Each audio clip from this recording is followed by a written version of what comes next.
1.2 milyong halaga ng laptop na nakaw daw po sa isang pampublikong parlaan sa Santa Ana, Manila. 5 ang naresto kabilang po 2 minor de edad. Ibabalita po ni Jimboy Tijano. Jimboy?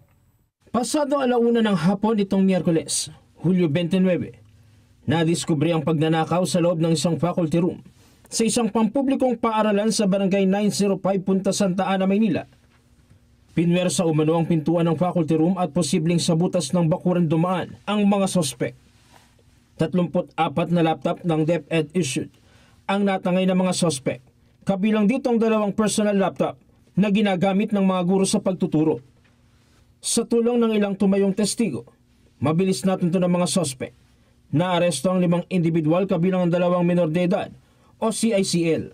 Itong mga laptop na ito ay isinasangla daw or ipinapabenta po nitong mga suspect dun sa kanilang mga kaibigan.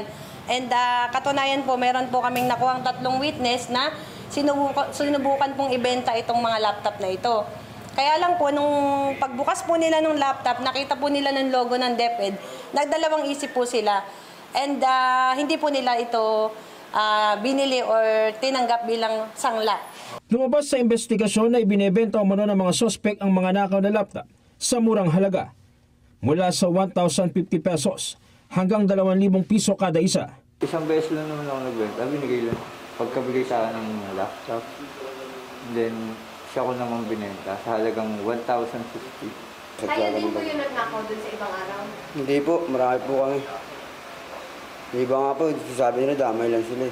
Actually, yung mga minors na yun, talaga namang mga typical na natin talaga mga talaga rito sa ating lugar. No, yung mga lilikot ang kamay. Tinatayang nasa mahigit 1.2 million pesos ang kabuang halaga ng ninakaw na gamit. Nakatakdang sampahan ng kasong robbery ang mga suspect.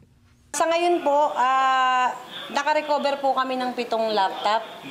5 po doon is yung government issued at ang 2 po doon ay yung personal property. Continuous naman po yung aming ginagawang investigation and naghahanap pa po kami ng iba pang mga ebidensya para matuntun po namin kung saan naroon po yung ibang mga laptop.